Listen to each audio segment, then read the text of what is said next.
A cautionary word before you listen to this episode. While this episode is not explicit, the conversation with my guest touches on experiences and topics that may not be appropriate for children. I suggest not listening to this episode in your car or in any other location if children can hear the audio. With that cautionary word, let's proceed.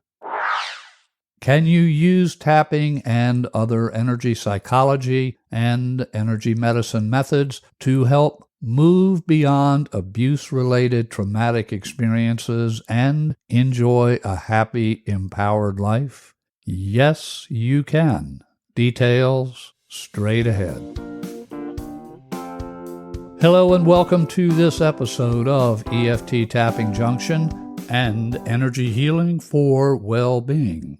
I'm your host, Stephen Carter, and I've been helping people dissolve stress and create lives of success for more than 4 decades. You can learn more about my background, certifications, and other related information at my EFT-MD.com website, EFT-MD.com, and at my podcast show's website, stressreliefradio.com, stressreliefradio.com. Email me at cartermethod@gmail.com, cartermethod@gmail.com. Who is this podcast for? If you use emotional freedom techniques, thought field therapy, trauma tapping, or other meridian-based methods for self-care, this show is for you.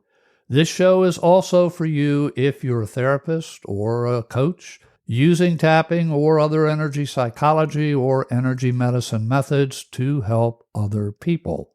Because the information shared in this episode is relevant for listeners of the EFT Tapping Junction and the Energy Healing for Wellbeing podcasts, I'm sharing this episode in both shows. The valuable insights you'll discover in this episode are important if you are a trafficking or abuse survivor, a caregiver, or a professional practitioner helping abuse survivors. You're going to learn simple, effective methods you can put to work right away. You'll also be able to receive a wonderful resource to help you, whether you're a survivor, a caregiver, or a professional practitioner. Our special guest expert is Angela Rae Clark. Angela is a survivor of childhood sexual abuse and exploitation. She is a gifted writer, a TEDx presenter, a survival leader who uses a variety of techniques to include EFT or emotional freedom techniques, other forms of tapping, mindfulness, and other methods to help abuse survivors regain emotional well-being and create empowered and happy lives. One important correction to what you'll hear in our conversation. Due to a technical challenge Angela experienced with her website, the correct web address to receive the free resource she talks about during our conversation is AngelaRaeClark.com/trauma help. That's ANGELA Rae RAE Clark CLARK, AngelaRaeClark.com/trauma help. This is not the address she mentions in our discussion. Again, to receive this wonderful, useful tool, go to AngelaRaeClark.com/trauma help. I'll have that address along with Angela's contact information in this episode's show notes. With no further delay, let's join my conversation with Angela Rae Clark. Welcome, Angela. Thank you for joining us. Thank you, Steve. It's always a pleasure to be in your presence. Angela, I know you've got a valuable resource that you're going to make available to viewers and podcast listeners designed to help survivors regain and maintain emotional well-being. We'll be talking about that resource shortly and how people can receive their very own copy. But before we share that information, I'd like to talk about some of the challenges abuse survivors will typically deal with. And let's begin with what survivors can do when that past intrudes into the present and their future. How can survivors navigate that all too common experience? Yeah, that's exactly what led me to tapping. And tapping was the very first modality that I learned. And that's how I was able to use it. So my story is a little bit unique in that I didn't remember my childhood until after I learned tapping. So I felt like I'd been gathering a bunch of tools that were helpful. And then my body and my brain finally said, okay, you're prepared to remember the worst years of your life, which were the first 8 years of my life. And that led me to exploring even more modalities and consistently staying on a track of learning because I felt such relief with tapping. And I wanted to alleviate and find more tools to use in different situations that were effective. Tapping has been such a powerful tool for me. And I hear so many stories about tapping that are similar to this that I think a lot of people in the audience will attest to this. When you first learn it, you start using it on literally everything in your life. Oh, I feel this way about this. I'm going to tap on it. But I've tapped in so many bathrooms at conferences that I've attended where I've been triggered or just need to calm myself down. I've tapped at every single job that I've ever worked at. I've been in the bathroom tapping to be able to regain composure. I found myself a long time ago reactive to some things that other people would take with more grace and ease throughout the day. And I found myself really upset by things that people said, rules that were made that felt like they were there to punish me. A lot of different intricate daily minutia that I didn't want to be crying about. I didn't want to be upset about it at work. I wanted to be able to go out and do my job. And I found tapping to be a very useful tool to show up in the bathroom stall with myself and tap through it, bring myself to a calm place, wash my face off with cold water and step back out into the rest of the day. And that equilibrium, that neutrality was a more powerful place for me to live and work during the day.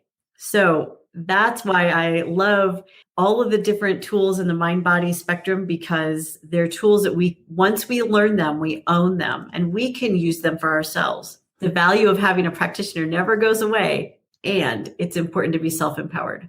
Absolutely. Survivors, in my experience, it's very common for them to have intrusive thoughts from their past. So what do you suggest survivors do when the past hijacks the beauty of this present moment, of their future? What are the approaches that survivors can take to help them navigate through that challenge? So the first thing is that when we recognize that something's not right and that we're hijacked, we have to pause for a moment. Oftentimes, in the work setting, the best place that I could pause was in the bathroom stall. If I'm at my desk, I can take a phone call. Somebody can walk up to my desk and interrupt that pause. But I just need a quiet-ish place to be able to pause and gather myself and do a little assessment, gather data. Is my heart racing? Am I sweaty? How am I feeling? Do I have an emotion that I can easily find? Because then we know what's next. Is it something that's upsetting enough that I need to take a break and go for a walk outside even? Or do I need to place a phone call to my therapist or to my best friend that is going to be available to receive my story and help me process this? Or is it something that I can do on my own?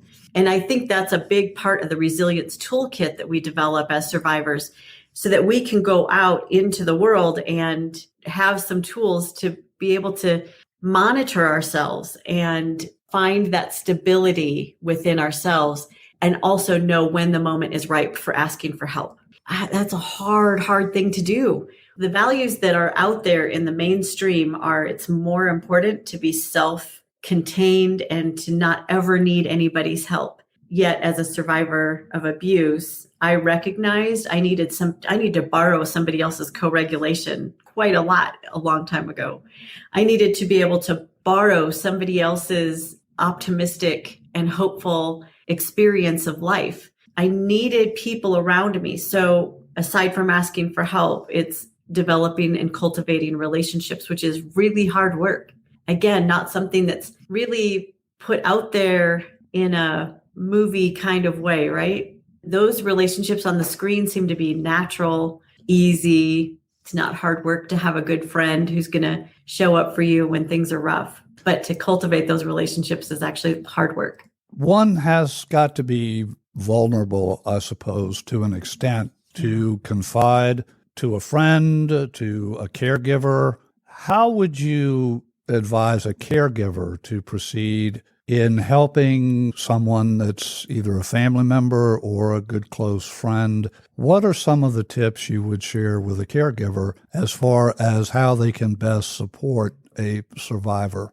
That's an excellent question that we don't ask nearly enough, Steve. So I would say, as a person who sits with and receives people's stories now through a coaching practice, having some presence and just being able to sit in silence are important skills. When we're holding that space, we're not dominating it with our words, then that allows the person that we're with to be able to choose their words in a non-rushed way, to be able to decide what they want to share, what they don't want to share. Silence also seems to be this permissive space of take a moment with yourself and choose what you want to say or what you don't want to say.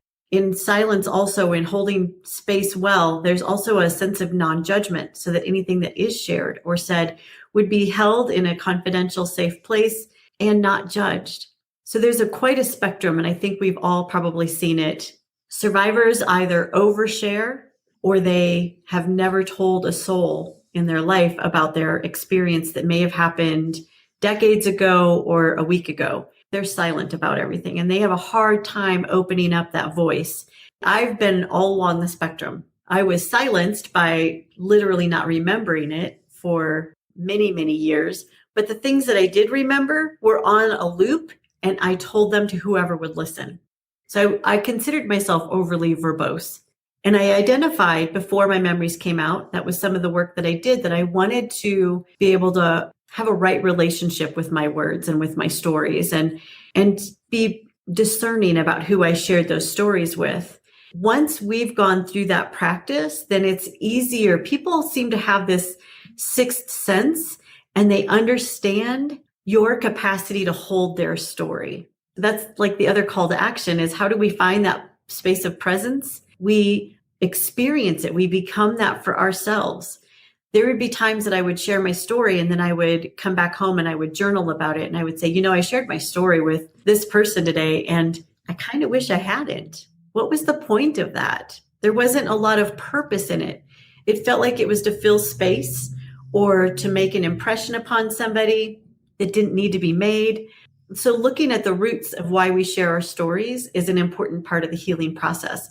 And you as a caregiver, as a friend of somebody or a professional in the field, you've heard this as a professional, we've got to do our own work first. And to me, that presence building is about stopping and checking our words and our stories and our motives behind telling those stories. As a professional practitioner who would work with clients who have experienced abuse, are there any suggestions, tips you can give to those professional practitioners as far as their approach to helping a client? Yeah. First and foremost, I've only had to fire one therapist before in my life. And it took me several sessions. I think I saw her 4 or 5 times before I finally decided this was not going to change. Our relationship was not going to improve. She wasn't going to get better. And looking back now, I see the signs that my story overwhelmed her. She couldn't come to that conclusion either.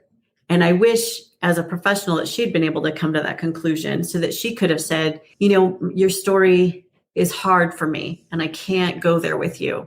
I think you need to find somebody else and let me refer you on. that would have been a very respectful thing to do.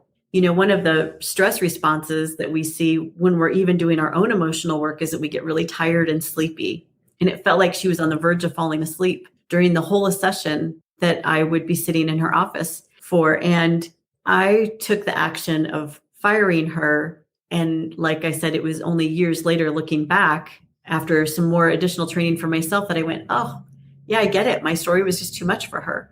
So being able to readily identify that as a professional so that you can make sure that that client isn't going to spend 10 or 12 sessions spilling their guts and sharing a lot of details, hard areas of life, before you refer them out. So referring out as soon as you recognize that it's not a healthy place for you to be in as a provider. You mentioned journaling.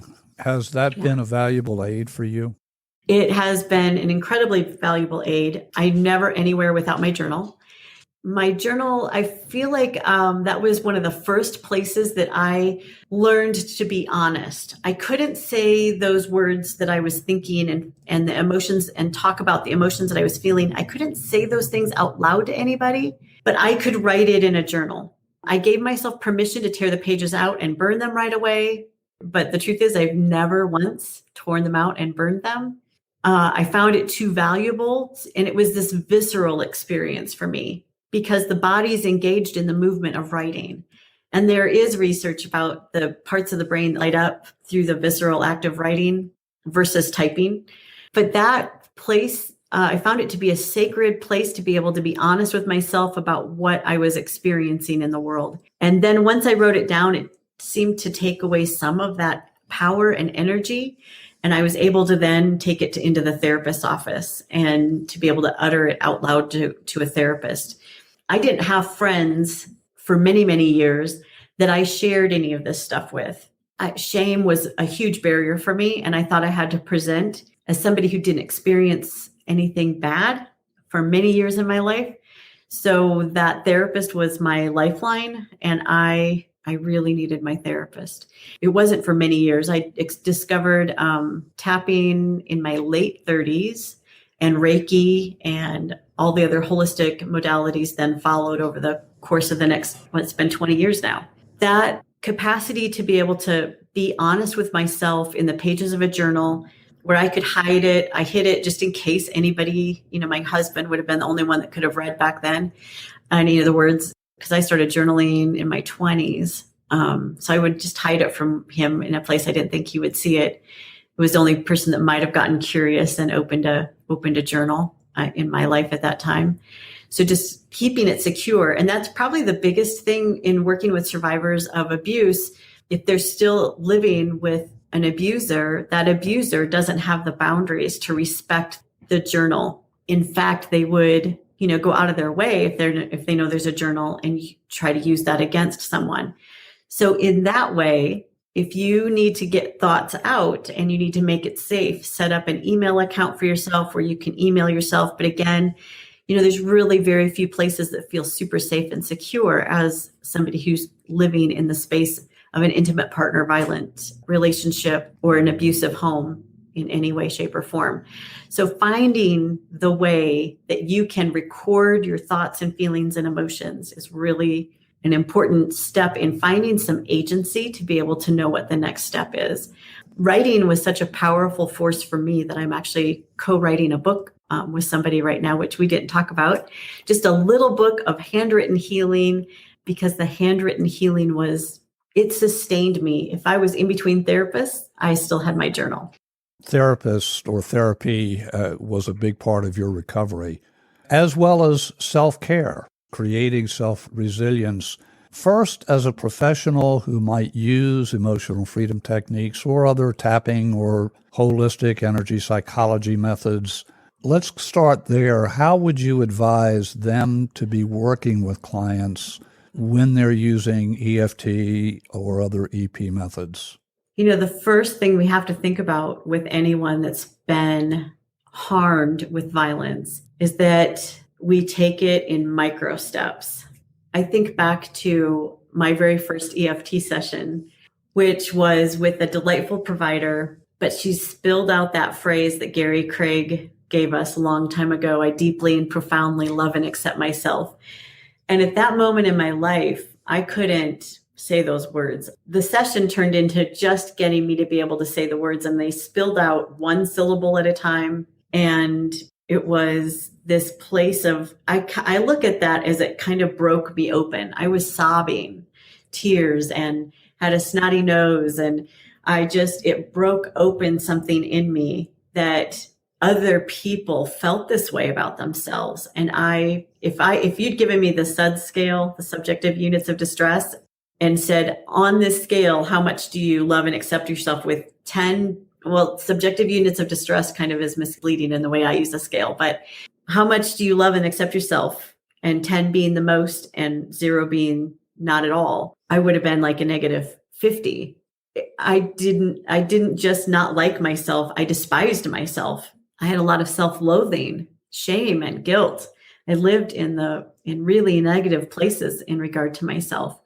So I felt like that broke something open in me so that I had something to move towards, which was a place of loving and accepting myself. I also learned many years later, and it was maybe even partly in the movement of EFT, that we finally learned that not everybody could say those words and mean them. Not everybody had that breaking open experience as me. So we learned bridge techniques, which are, what can I say today that's more true, that my brain doesn't reject so totally. So it's maybe that I have a practice of loving myself in this moment, or accepting some pieces of my life that I haven't wanted to accept before. So something a little bit gentler that helps lead us in that direction. Now I love to say that, and I love to report that I can say it, I deeply and profoundly love and accept all of who I am. I can say it with really rich meaning and depth, and it just gives me goosebumps from head to toe every time I let those words out of my mouth in that phrase. It didn't happen overnight. It didn't happen with one tapping session. It happened with numerous tapping sessions over lots of years. And when I have a PowerPoint presentation that I give talking about my recovery, and I have 3 pages in my PowerPoint dedicated to all the different things I've done to heal. I've done things on the somatic level. So I brought the somatic and the inner child, the parts work. I brought all of that into tapping, which I think can be super valuable. So I'm going to come back to your original question, which is, what can providers do?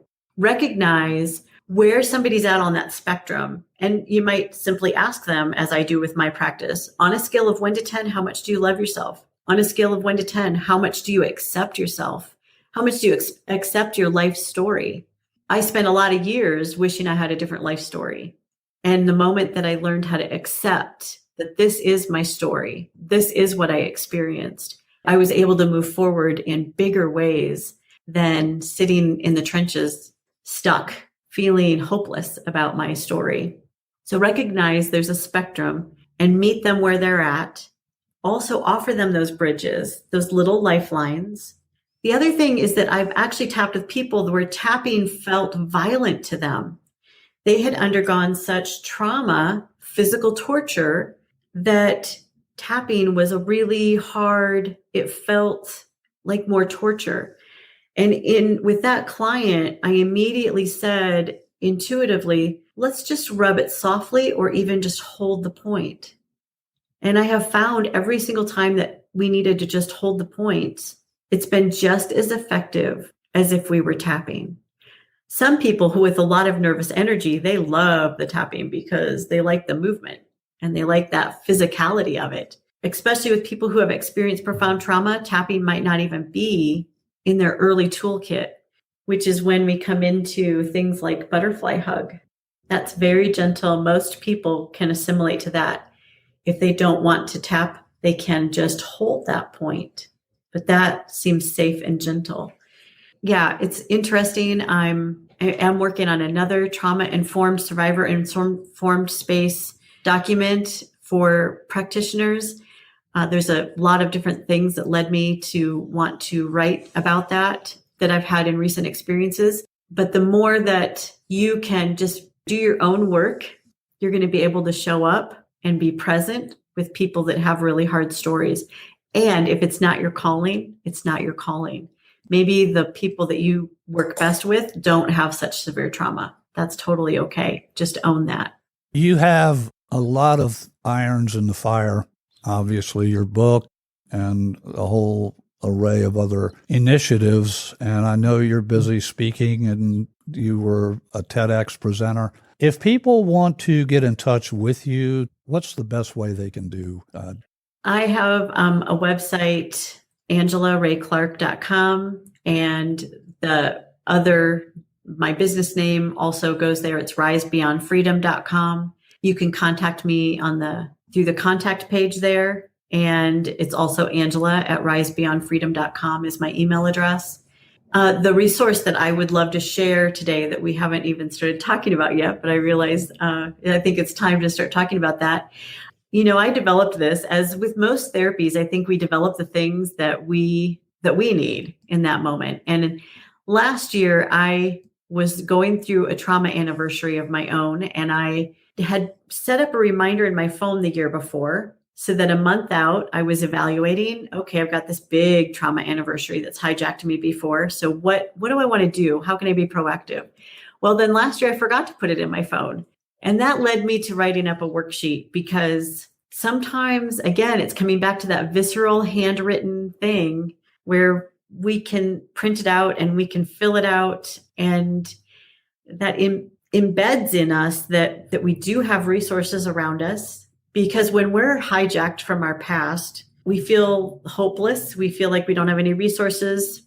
Who am I going to talk to about this? We forget all of those things. It's just where our brain goes. So to be able to be proactive about a trauma anniversary or a grief anniversary has been a big part of my healing in the last 5 or 6 years, probably. And this worksheet that I developed, I've already shared it in the human trafficking survivor community. It's been very well received.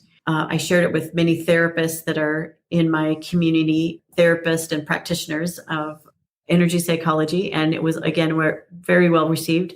So I want to share it with anyone and everyone who wants to be able to have another tool in their toolkit. It's another part of being able to take care of ourselves. We can fill this out in a moment when we're not reacted or triggered, and then it will be there. It's a living document.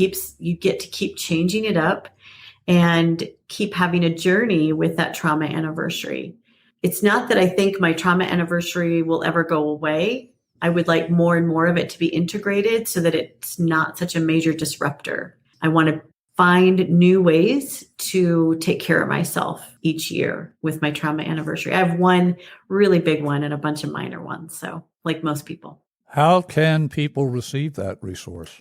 If you go to risebeyondfreedom.com, trauma, and then /trauma help, it will take you to the page that has that resource. And I will be asking for your contact information in exchange for that resource. And if you really don't want to give me your email address to get it, then you can send me a note and I will forward it to you.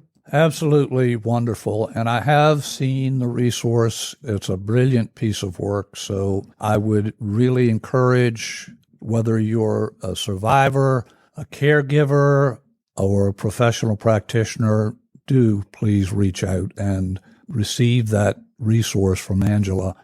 Angela, as we begin to land the plane, are there any final thoughts that you'd like to share before we ring off? The last thing that I'll say is it's been in a lot of headlines in I'd say in the past year, maybe 2, about post-traumatic growth. And a colleague of mine that I have such respect for, I saw a piece of writing that she did, and it talked about resilience being different from post-traumatic growth. And I said, it absolutely is. I hadn't articulated it that way before. Resilience is day-to-day tools and taking care of ourselves more and more in those hard spots. And again, knowing when to ask for help. Post-traumatic growth is different. And that's what I love in the coaching practice that I have, is that I had a client yesterday. In fact, I'll share just a little tidbit. She's looking forward to gardening.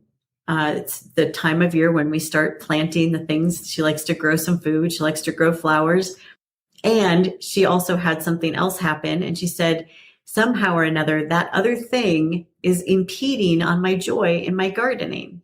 And we did a little tapping exercise and a felt sense exercise around the joy of gardening.